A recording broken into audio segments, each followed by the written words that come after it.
জুলাই আন্দোলনে আমার ছেলেকে মিরপুর মডেল থানার সামনে পুলিশ প্রশাসন দেওয়া ছাত্রলীগ দেওয়া খুন করা হয়েছে। আমি এই স্বৈরাচারের এই বাংলার মাটিতে বিচার চাই। এই খুনি হাসিনা কেমনে আবার দেশে এই আওয়ামী লীগ সরকার মিছিল বাইর করে, কাদের উদ্দেশ্যে কাদের নেতৃত্বে দেশে মিছিল বাইর করে, আমি তাদেরকে নিষিদ্ধ ঘোষণা করতে সরকারের কাছে আমাদের এইটি অনুরোধ। আওয়ামী লীগকে নিষিদ্ধ ঘোষণা করতে হবে। এই আজকে 7 মাস হয়ে গেছে, কোনো আসামি ধরতে আসে না, বিচার করতে আসে না, আবার ওপেন কেন রাস্তায় মিছিল বাইর করে, তাদেরকে আমরা আইনের আওতায় আনা দেখতে চাই দ্রুতভাবে। আমার ছেলে মিরপুর 10 নম্বর মেট্রো রেল স্টেশনে চলে ফায়ার সার্ভিসের গেটের উত্তর পাশে শহীদ হয়েছে।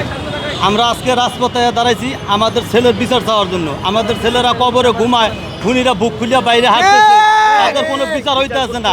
আজ 8-9 মাস হয়ে যেতেছে আমার ছেলেরা কবরে ঘুমাইতে আছে, কিন্তু তারা বুক খুলিয়া ঘুমাইতে আছে, তাদের বিচার কেন হইতেছে না? তাদের বিচার না হইতে এই দেশে একদল আছে তাড়াতাড়ি নির্বাচন দাও, তাড়াতাড়ি নির্বাচন দাও। আরে ভাই কিসের নির্বাচন? আপনাকে কিসের নির্বাচন? আপনারা তো সরকার যেমন তেমনি আসছিল সরিয়াচার সরকার, সেই জায়গায় আপনারা খাইতেছেন, আপনারা খান না, আপনাকে তো সমস্যা নাই। সন্তান তো গেছে আমাগো, আপনাকেও যায় নাই, তাহলে আপনারা এত তাড়াতাড়ি করেন কেন? আমাকে ছেলে বিচার হবে, এই দেশ সংস্কার হবে, তারপরে এই দেশে নির্বাচন হবে। আপনারা দেখেছেন আজকে শহীদ পরিবারের বাবারা বিচার পাচ্ছে না। আজকে জুলাই 5 আগস্টের পরে আমাদের 2000 শহীদ এবং 30,000 যোদ্ধা আজকে আমাদের শহীদ ভাইরা কবরে শুয়ে আছে। আর 8 মাসের পরবর্তীতে আমরা দেখছি বাংলাদেশের বিভিন্ন জায়গায় আওয়ামী লীগের সন্ত্রাসী, ছাত্রলীগ, যুবলীগ মিছিল করার সাহস পায়। আমরা এই সরকারের কাছে আপনার দৌড় দাবি দেওয়া, এটা কীভাবে বাংলার জমিতে এই সাহস পায়, যেখানে আমাদের ভাই সহযোদ্ধারা এখনও কবরে শুয়ে আছে, এখনও একটা দৃশ্যমান বিচার হয়নি।